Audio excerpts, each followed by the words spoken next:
Në momentin kur të gjithë u ngritën në këmbë për të duartrokitur hyrjen e Nuses, ndodhi diçka që askush nuk e kishte parë kurrë. Nusja nuk u drejtua drejt altarit. Ajo ndaloi. Shikoi përreth. Syt ju ndalën tek një person i vetëm dhe në atë qast gjithçka ndryshoi. Dhëndri buzëqeshi duke menduar se ishte emocion. Por sekondat kalonin dhe ajo nuk po afrohej. Dhe më pas, para gjithë familjes, para miqve, ajo u kthye dhe iku. Por nuk iku vetëm. Ajo u largua me një burr tjetër. Dhe kur Turma kuptoi se kush ishte ai, një heshtje e frikshme pushtoi sallën. Sepse ai nuk ishte një i panjohur. Ai ishte shoku më i ngushtë i dhëndrit. Salla e dasmës ishte mbushur plot. Dritat e buta ndriçonin tavolinat e zbukuruara me lule të bardha, ndërsa muzika e lehtë krijonte një atmosferë që dukej si një përrall. Ardiani qëndronte në këmbë pranë altarit me kostumin e tij të zi perfekt, duart paksa të djersitura, por fytyra e qetë. Ai kishte pritur këtë ditë për vite me radhë. Gjithçka dukej e përkryer. Familja e tij ishte ulur në rreshtin e parë. Nëna e tij fshinte lotët e lumturisë, ndërsa babai mbante një qëndrim krenar. Nga ana tjetër, miqt qeshnin dhe shkëmbenin shaka të lehta, por një person binte në sy më shumë se të tjerët. Erioni. Ai qëndronte pak më larg, pranë një kolone me një gotë në dorë. Nuk po buzëqeshte si të tjerët. Nuk po qeshte. Thjesht vështronte drejt hyrjes. Erioni nuk ishte thjesht një mik. Ai ishte shoku më i ngushtë i Ardianit. Ishin rritur bashkë. Kishin kaluar gjithçka së bashku, shkollën, aventurat, problemet, sukseset. Dhe sot, ai duhej të ishte dëshmitari i martesës. Por ai nuk ishte pranë Ardianit. Ai kishte zgjedhur të qëndronte në hije. Dikush mund ta kishte vënë re këtë, por askush nuk i kushtoi shumë rëndësi, sepse në atë moment dera e madhe u hap, dhe Nusja u shfaq. Elira. Ajo dukej si një ëndër. Fustani i bardhë i rinte perfekt, flokët i binin mbi supe në val të buta, dhe syt i shkëlqenin. Të gjithë u ngritën në këmbë. Muzika ndryshoi. Një heshtje e bukur pushtoi sallën ndërsa ajo filloi të ecte ngadalë drejt altarit. Ardiani e pa dhe buzëqeshi. Një buzëqeshje e sinqertë, e mbushur me dashuri dhe krenari. Kjo ishte gruaja me të cilën ai donte të kalonte jetën. Ai nuk e dinte që kjo ishte hera e fundit që do ta shihte duke ecur drejt tij. Hapat e Elirës ishin të ngadalta, por të sigurta. Por sa më shumë afrohej, diçka ndryshoi. Buzëqeshja e saj filloi të zbehej. Sytë e saj nuk ishin më tek Ardiani. Ajo po shikonte diku tjetër. Në fillim askush nuk e kuptoi, por pastaj disa nga të ftuarit filluan të ndjekin drejtimin e shikimit të saj. Dhe të gjithë sytë përfunduan tek Erioni. Ai nuk lëvizi, thjesht e shikonte, si dikush që kishte pritur këtë moment për një kohë shumë të gjatë. Zemra e Ardianit filloi të rrihte më fort. Diçka nuk ishte në rregull. Elira përshpëriti ai, pothuajse pa zë, por ajo nuk e dëgjoi. Ajo ndaloi në mes të rrugës drejt altarit. Muzika vazhdonte, por tani dukej sikur nuk kishte më kuptim. Të gjithë po prisnin. 1 sekond, 2, 3, dhe pastaj Elira mori frymthell. Ajo u kthye, jo drejt derës nga kishte ardhur, por drejt Erionit. Një murmurim kaloi në përsallë. Ardiani u step. Ai nuk po kuptonte. Elira çfarë po bën, tha ai këtë herë me zë më të fortë. Por ajo nuk u përgjigj. Ajo filloi të ecë drejt Erionit. Çdo hap i saj ishte si një goditje në gjoksin e Ardianit. Të ftuarit filluan të shikonin njëri tjetrin, të hutuar. Disa menduan se ishte një shaka. Të tjerë filluan të ndjenin tensionin. Erioni vendosi gotën mbi tavolinë dhe për herë të parë lëvizi. Ai bëri një hap përpara, pastaj një tjetër, dhe në pak sekonda ata u përballën. Përballë njëri tjetrit, në mes të dasmës, në mes të njerëzve që nuk po kuptonin asgjë. Elira ngriti syt dhe e pa drejt në sy. Unë nuk mund ta bëj këtë, tha ajo me zë të ulët, por mjaftueshëm që disa ta dëgjonin. Salla u mpir. Ardiani ndjeu sikur toka po i rëshiste nën këmbë. Çfarë do të thot kjo, bërtiti ai. Askush nuk u përgjigj, sepse përgjigjja ishte pikërisht para syve të tij. Elira zgjati dorën dhe kapi dorën e Erionit. Një murmurim e fortë shpërtheu në sallë. Disa u ngritën në këmbë, disa të tjerë vendosën duart në gojë. Ardiani bëri një hap përpara. Jo, kjo nuk është e vërtetë, përshpëriti ai. por ishte shumë reale, shumë e dhimbshme. Erioni shikoi për një moment drejt Ardianit. Në sytë e tij kishte diçka që nuk ishte parë kurrë më parë. Ndoshta faj, ndoshta vendosmëri, ndoshta të dyja. Na fal, tha ai. 2 fjalë, vetëm 2 fjalë që shkatëruan gjithçka. Dhe pa thënë asgjë tjetër, ai dhe Elira u kthyen dhe filluan të largohen së bashku, në mes të heshtjes së rënd, në mes të shikimeve të shokuar, në mes të një dasme që sapo ishte kthyer në një katastrofë. Ardiani mbeti i ngrirë. Ai nuk vrapoi pas tyre, nuk bërtiti, nuk reagoi, thjesht qëndroi aty, duke parë se si 2 njerëzit më të rëndësishëm të jetës së tij po largoheshin bashkë. Dhe në atë moment, ai e kuptoi, kjo nuk ishte diçka që kishte filluar sot, kjo kishte filluar shumë kohë më parë, dhe ai nuk kishte parë asgjë. Dyert e mëdha të sallës u mbyllën pas tyre me një zhurmë të rëndë, si një pikë fundore që askush nuk e kishte imagjinuar. Brenda, heshtja vazhdonte të ishte e padurueshme. Askush nuk fliste, askush nuk lëvizte, vetëm zëri i muzikës që ende luante në sfond, tashmë i pakuptimt, duke si një talli e hidhur me atë që sapo kishte ndodhur. Ardiani qëndronte në të njëjtin vend. Syti kishte të fiksuar tek dera, si të priste që ajo të hapej përsëri dhe gjithçka të kthehej mbrapsht, por nuk ndodhi. Ashtu ishte mbaroi, përshpëriti dikush në turm. Këto fjalë, sado të ulëta, u dëgjuan si një jehone fort në mendjen e Ardianit. Papritur, nëna e tij u ngrit nga vendi. Çfarë ishte kjo? Çfarë turpi është ky? Zëri i saj u drodh mes lotëve dhe zemërimit. Ajo ju afrua djalit të saj, duke e kapur nga krahu. Thuaj diçka, bëj diçka. Por Ardiani nuk reagoi. Ai ishte si impir. Babai i tij ndërhyri, duke u përpjekur të ruante një farë qetësie. Edhe pse fytyra ishte zverdhur. U luni të gjithë kjo duhet të jetë një keqkuptim, tha ai. Por asaj vet nuk e besonte. Nga ana tjetër e sallës, familja e Elirës ishte në kaos. Nëna e saj qante pa ndalur. Çfarë bëri vajza ime, o Zot, çfarë bëri, përsëriste ajo. Babai i saj ishte ngrirë me një shprehje të ashpër, si një njeri që nuk di nëse duhet të zemërohet apo të shembet. Ndërkohë, disa nga të ftuarit filluan të largoheshin në heshtje, duke mos ditur si të përballonin situatën. Të tjerë nxorën telefonat, një skenë që nuk duhej të dilte kurrë nga ajo sallë, po bëhej tashmë një histori për t'u treguar. Por për Ardianin, kjo nuk ishte një histori, ishte jeta e tij që po shkatërohej para syve. Pas disa minutash që dukeshin si orë, ai më në fund lëvizi, ngadalë, si dikush që sapo është zgjuar nga një ëndër e keqe, por që kupton se nuk është ëndër. Ai zbriti nga altari, çdo hap i tij duke i rënd.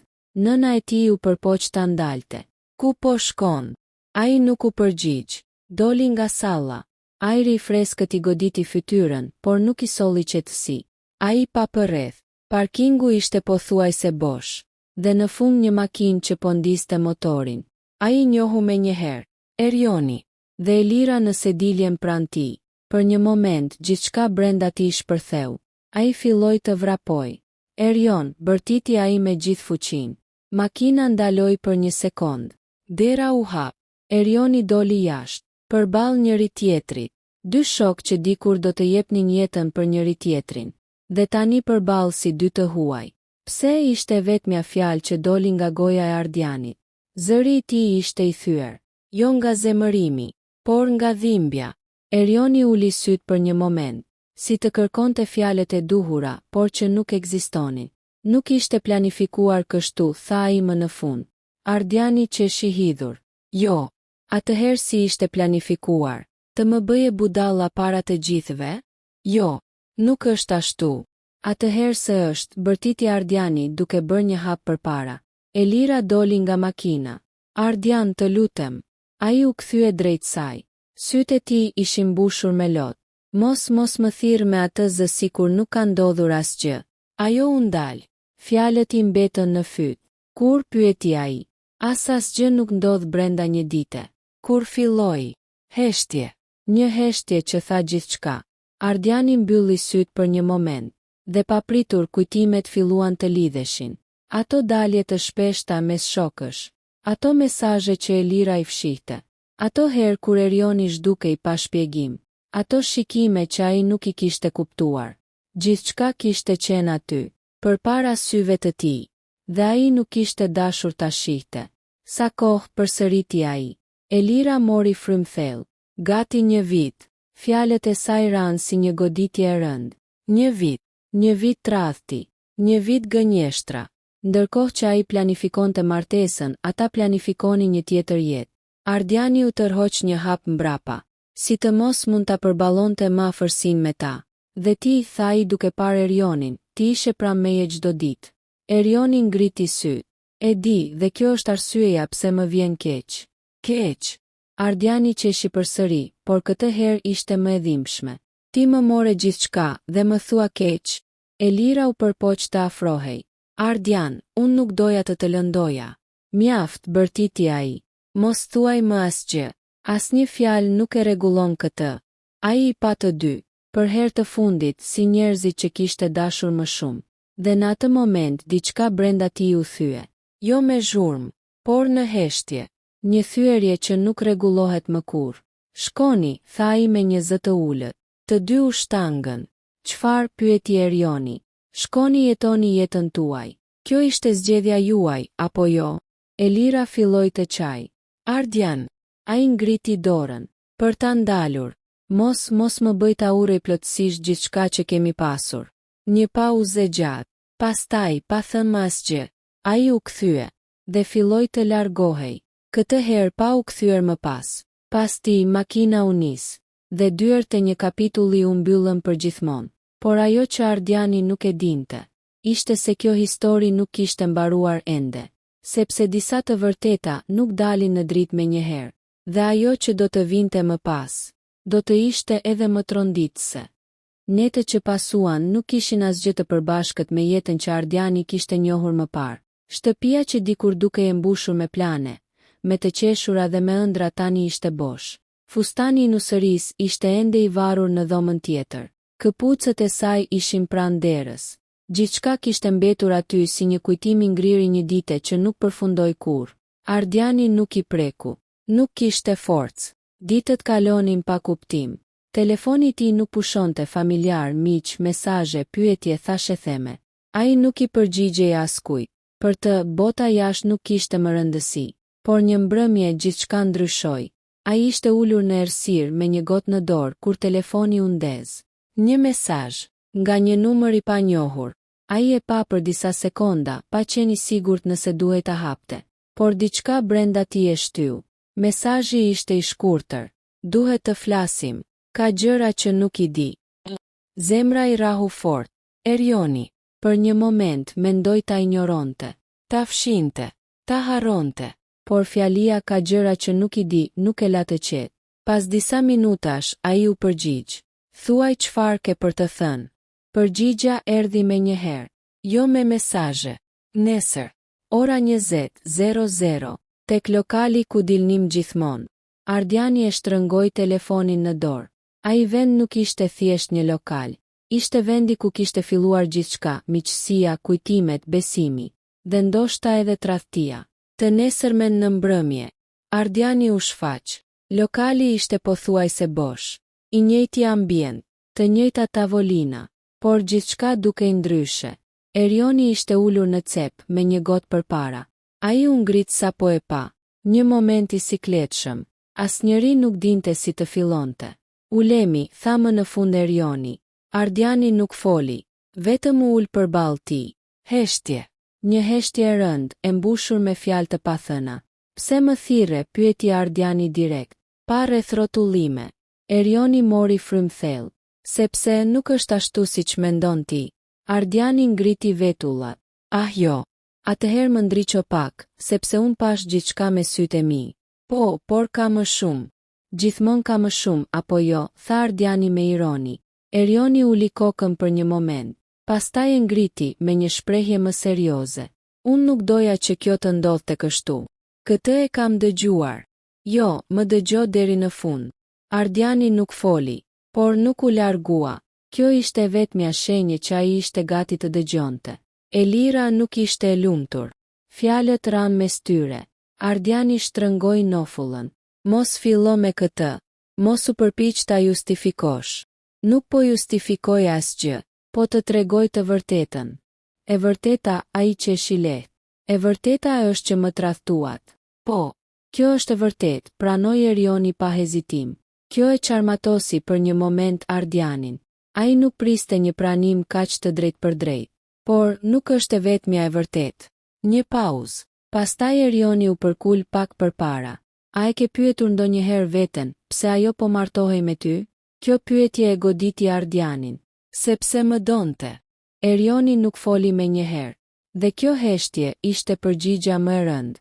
Jo, tha ai më në fund, sepse ndjente detyrim. Sytë e Ardianit u errësuan. Çfarë po thua? Ajo kishte kohë që ishte e pasigurt, kishte frikë të linte, kishte frikë nga familja, nga gjykimi, nga gjithçka. Dhe ti ishe shpëtimtari, tha Ardiani me ironi të hidhur.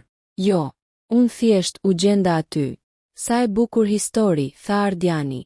Shoku i ngushtë që rastësisht bie në dashuri me të fejuarën time. Erioni mbylli sytë për një moment. E di si ti ngëllon. Dhe nuk kam justifikim. Mirë që e pranon. Por ka diçka tjetër. Ardiani u mbështet pas karriges. Thuaje. Le ta mbyllim këtë. Erioni hezitoi për një moment. Si të mos ishte i sigurt nëse duhej ta thoshte. Pastaj e tha. Ajo nuk donte të ikte atë ditë. Heshtje. Ardiani e pa drejt në sy. Çfarë? Ajo ishte gati të martohej me ty. Zemra e Ardianit rahu fort. Mos luaj me mua, Erion. Nuk po luaj, po të them të vërtetën. Po atëherë pse iku? Sepse ai moment nuk ishte planifikuar. Erioni mori frymthell. Ishte unë. Një pauzë e rëndë. Unë i fola para ceremonisë. I thash që nëse nuk vinte me mua atë ditë, do të ishte tepër vonë. Sytë e Ardianit u zgjeruan. Ti e detyrove. Jo, nuk e detyrova, por e vura përpara zgjedhjes. Një heshtje që rëndoi më shumë se çdo fjalë. Ardiani u ngrit në këmbë papritur. Karrigia u tërhoq me zhurmë. Ti nuk më more vetëm të fejuarën, tha ai me zë të ulët, por të mbushur me zemërim. Ti më more të drejtën për të ditur të vërtetën. Erioni nuk foli, sepse këtë herë nuk kishte çfarë të thoshte. Ardiani e pa për disa sekonda. Pastaj tundi kokën. E di çfarë është më e keqja. Erioni ngriti syt, që ndoshta po të më kishte thënë vetë, do ta kisha lënë të lirë. Kjo fjali goditi më fort se çdo akuzë. Sepse ishte e sinqert, sepse ishte vonë. Ardiani mori gjaketën. Mos më kërko më, asnjëherë. Dhe u largua. Këtë herë pa asnjë dyshim, por ndërsa dera e lokalit u mbyll pas tij, një tjetër e vërtet mbeti pezull, sepse Erioni nuk kishte thënë gjithçka, dhe sekreti më i madh ende nuk ishte zbuluar. Dera e lokalit u mbyll pas Ardianit me një përplasje të fortë. Ajri i natës ishte i ftohtë, por nuk e qetësoi as pak. Fjalët e Erionit i vërtiteshin në kokë pa pushim. Ajo ishte gati të martohej me ty. Ishte unë. Çdo fjali ishte si një thikë e re. Ai eci pa drejtim për disa minuta, pa e kuptuar ku po shkonte. Mendimet i ishin bërë një rëmuj, zemërim, dhimbje, dyshim, dhe mbi të gjitha një pyetje që nuk e linte të qetë. A kishte qenë gjithçka një gënjeshtër, apo kishte pasur diçka të vërtet mes tij dhe Elirës? Kur arriti në shtëpi, nuk ndezi dritat. U ul në divan në errësirë. Për herë të parë pas ditësh, ai nuk ndjeu vetëm dhimbje, ndjeu edhe dyshim. Dhe ky dyshim ishte më i rrezikshëm, sepse nëse ajo që tha Erioni ishte vërtet, atëherë historia nuk ishte aq e thjeshtë sa një tradhti. Ishte diçka më e ndërlikuar, më e thellë, më e errët. Të nesërmen në mëngjes, telefoni i tij ra, një numër që ai e njihte shumë mirë. Elira. Ai e pa ekranin për disa sekonda. Mund ta injoronte, mund ta bllokonte, por këtë herë nuk e bëri. E hapi. Hëllo, zëri i tij ishte i ftohtë. Nga ana tjetër heshtje, pastaj një frymëmarrje e dridhur. Ardian, jam unë. E di kush je. Një pauzë. Dua të flas me ty. Ai mbylli syt për një moment. Çfarë ka mbetur për të thënë? Shumë gjëra. Duhej t'i kishe thënë para dasmës. Zëri i saj u thye. E di, dhe kjo është arsyeja pse po të telefonoj tani. Ai nuk foli, por nuk e mbylli telefonin. Kjo ishte një shenjë. Ju lutem vetëm një herë. Takohu me mua. Ardiani hezitoi. Një pjesë e tij donte të thoshte jo. Ta mbyllte këtë kapitull për gjithmonë. Por një pjesë tjetër kishte nevojë për përgjigje. Ku, pyeti më në fund. Ata u takuan në një park të qetë, larg syve të njerëzve. Elira ishte ulur në një stol, me duart e mbledhura fort në prehrin e saj. Ajo nuk dukej më si nusja e asaj dite. Nuk kishte më shkëlqim, vetëm lodhje dhe faj. Kur e pa Ardianin që afrohej, u ngrit me një herë në këmbë. Sytë ju mbushën me lot. Faleminderit që erdhe. Ai ndaloi disa hapa larg. Nuk ju afrua. Thuaj çfarë ke për të thënë. Zëri i tij ishte i ftohtë, por më pak i ashpër se më parë. Kjo i dha asaj pak guxim. Elira fillon nga e vërteta, shtoi ai. Ajo mori frym thellë. Unë të kam dashur. Këto fjale goditën, por ai nuk reagoi. Mos fillo me gënjeshtra. Nuk është gënjeshtër, tha ajo me një herë. E kam dashur atë që kemi pasur. Por jo mjaftueshëm, e ndërpreu ai. Lotë tiran. Po ndoshta jo mjaftueshëm për të qëndruar. Një heshtje e gjatë. Era lëvizi lehtë gjethet përreth. Kur filloi, pyeti ai për herë të fundit. Ajo uli sy.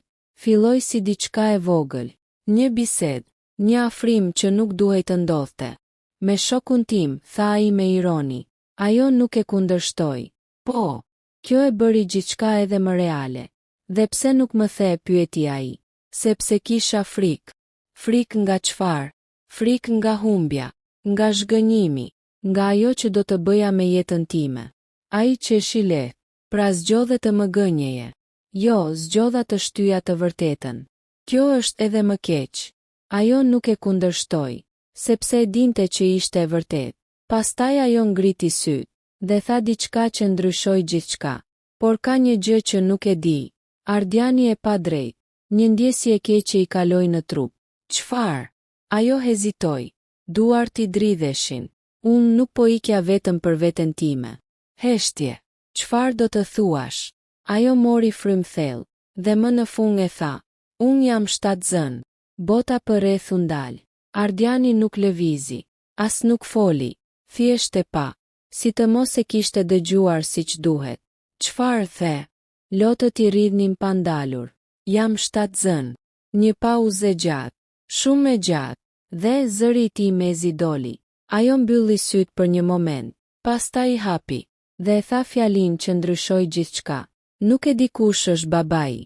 Heshtje absolute. Një heshtje që nuk kishte më kthim pas. Zemra e Ardianit rahu fort, pastaj edhe më fort, pastaj gjithçka u kthye në një boshllëk, sepse në atë moment, tradhtia nuk ishte më thjesht një histori dashurie, ishte bërë një enigmë, një vërtet që mund të shkatëronte gjithçka edhe më shumë. Dhe përgjigja mund të ndryshonte jetën e tyre përgjithmonë. Fjalët e saj mbetën pezull në ajër si një peshë që asnjëri prej tyre nuk mund ta mbante. Nuk e di kush është babai. Ardiani nuk reagoi me një herë, nuk bërtiti, nuk u largua, thjesht qëndroi aty i ngrirë, si një njeri që sapo kishte humbur çdo ndjenjë drejtimi. Syti qëndronin tek ajo, por në të vërtetë ai nuk po shihte më asgjë. Në kokën e tij gjithçka u kthye në një zhurmë të shurdhët. Kujtime, momente, prekje, fjalë, të gjitha tani të dyshimta. Sa kohë, pyeti më në fund me një zë që mezi dëgjohej. Elira fshiu lotët. Rreth 2 muaj. 2 muaj.